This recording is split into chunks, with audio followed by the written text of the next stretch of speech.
रांची के हरमू रोड स्थित दिगंबर जैन भवन में अखिल भारतीय स्वतंत्रता सेनानी परिवार कल्याण महापरिषद की चौथी राष्ट्रीय कार्यकारिणी बैठक संपन्न हुई, जिसमें देश के विभिन्न राज्यों से पदाधिकारी शामिल हुए। वहीं इस बैठक में झारखंड सरकार के मंत्री दीपिका पांडे सिंह मुख्य अतिथि के रूप में उपस्थित हुई, जहां मंत्रिपरिषद से जुड़े लोगों ने सॉल्व मोमेंटो देकर उनका जोरदार तरीके से स्वागत किया। वहीं मंत्री दीपिका पांडे ने बैठक के बाद मीडिया से बात करते हुए कई प्रमुख बातों को जिक्र की। आइए सुनाते हैं मंत्री ने और स्वतंत्रता सेनानी परिवार कल्याण महापरिषद के राष्ट्रीय उपाध्यक्ष ने क्या कुछ। अब हमारे बीच हमारे विशिष्ट अतिथि रवीन प्रभाकर जी, पप्पू जी, उन्हें भी स्वागत से सम्मानित करें। हमारे बीच विशिष्ट अतिथि हैं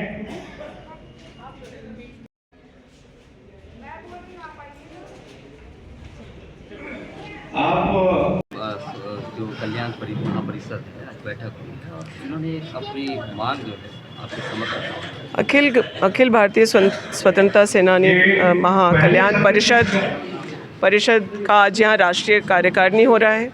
15 राज्य के जो पदाधिकारी हैं इस कमेटी के और जो यहाँ स्थानीय हम लोगों के झारखंड के जिला के प्रतिनिधि हैं, फिर महिला कमेटी जो है इनकी राष्ट्रीय स्तर पर उनकी सदस्यगण यहाँ पर उपस्थित हुई और इनकी 9 सूत्री मांग को लेकर के इनका यह परिषद चल रहा है, जिस पर आज पहले सत्र में मैं भी सम्मिलित हुई। मुझे यहाँ आमंत्रित करने के लिए पहले तो मैं कमेटी का धन्यवाद देना चाहती हूँ और स्वतंत्रता सेनानियों को कांग्रेस के समय, खास करके इंदिरा जी के समय जो पहचान मिली, जो सम्मान मिला, वो आज जब वो सेनानी नहीं है तो उनके जो उत्तराधिकारी हैं वो भी राज्य सरकार से, केंद्र सरकार से वह सम्मान चाहते हैं, जो मुझे लगता है कि बिल्कुल जायज़ है। आज हम लोग झारखंड में भी देख रहे हैं कि आंदोलनकारियों को अलग राज्य बनाने के लिए जिन आंदोलनकारियों को उनको चिन्हित किया जा रहा है, उन्हें अलग अलग तरीके से सम्मानित करने का प्रयास हो रहा है और स्वतंत्रता सेनानी या उनके परिवार के लोगों का योगदान के बारे में शब्द कम है बताने के लिए। आज जो आज़ादी है या आज़ादी के बाद जो हमारा लोकतंत्र है या फिर गणतंत्र है, वो सिर्फ उनके प्रयासों से हुआ है। सरकारें कैसे उनको सम्मान दे सकती हैं, उसका प्रयास झारखंड सरकार भी करेगी। कुछ बातें हम लोगों के संज्ञान में लाया गया है। कांग्रेस की जो सरकार उत्तराखंड में हरीश रावत जी के नेतृत्व में रही या फिर असम में गोगोई जी के नेतृत्व में रही, उन्होंने राज्य सरकार के स्तर से भी उन्हें कई चीज़ों से जोड़ने का काम किया है। तो हम लोग भी प्रयास करेंगे कि झारखंड में वह भी लागू हो सके। Thank you. 15 लोग झारखंड में आज स्वतंत्रता सेनानी महापरिषद की बैठक से क्या कुछ आप लोग झारखंड सरकार से आपका बात? हाँ, बड़ा अच्छा प्रश्न आपने किया है कि आज झारखंड में अखिल भारतीय स्वतंत्रता सेनानी शहीद स्वतंत्रता सेनानी कल्याण महापरिषद की जो ये चौथी राष्ट्रीय कार्यकारिणी है, ये हमारा कोई आम बैठक नहीं है।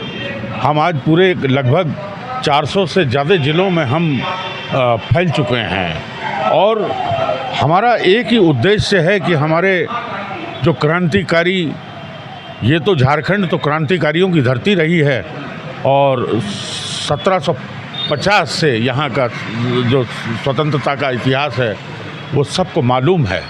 बिरसा मुंडा की इस धरती को नमन करते हुए मैं सिर्फ सरकार से ये अपेक्षा करता हूँ, स्वतंत्रता सेनानी शहीद परिवार जो हैं वो पूरे देश के एक परिवार हैं। मैं ये चाहता हूँ कि जैसे उत्तराखंड में कांग्रेस की सरकार जब थी, माननीय हरीश रावत जी ने स्वतंत्रता सेनानी परिवारों को तमाम सुविधाएं देने का काम किया, इसी की देखा देख उड़ीसा सरकार ने, इसी को देख के पंजाब और हरियाणा सरकार ने अपने यहाँ जो कार्य किए हैं, तमाम सुविधाएं स्वतंत्रता सेनानी परिवारों को देने का काम किया। ऐसी अपेक्षा हम यहाँ झारखंड सरकार से करते हैं।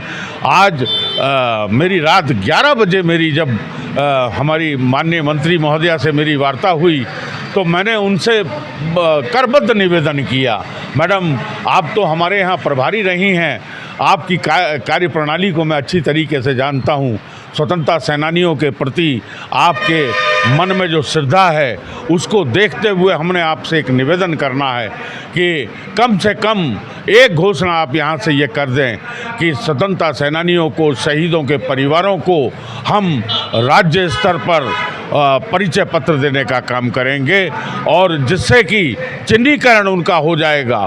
तमाम स्वतंत्रता सेनानी परिवार जो आप गुमनामी की ज़िंदगी यहाँ जी रहे हैं उनको उनका एक राज्य स्तर पर चिन्हीकरण होगा और तमाम, मैं तो चाहूँगा कि वो ऐसी कोई घोषणा करें कि स्वतंत्रता सेनानियों को हम सम्मान निधि देने का काम करेंगे। ऐसी अपेक्षा मैं यहाँ की सरकार से करता हूँ। परिचय बता दीजिए। मैं उत्तराखंड कांग्रेस स्वतंत्रता सेनानी उत्तराधिकारी प्रकोष्ठ में प्रदेश महामंत्री की हैसियत से कार्य कर रहा हूं और राष्ट्रीय कल्याण महापरिषद में राष्ट्रीय उपाध्यक्ष की जिम्मेवारी मुझको दी गई है और इन्हीं सब कार्यों के लिए, स्वतंत्रता सेनानी परिवारों के कल्याण के लिए मेरे दिल में एक ही आवाज़ रहती है कि चाहे 15-16 प्रदेशों में भ्रमण कर चुका हूं और जहां से भी स्वतंत्रता सेनानियों के हित की, उनके कल्याण के लिए कोई भी आवाज़ उठती है, मैं चाहता हूं कि मैं वहां उपस्थित रहूं। नाम बता दीजिए। अवधेश पंत।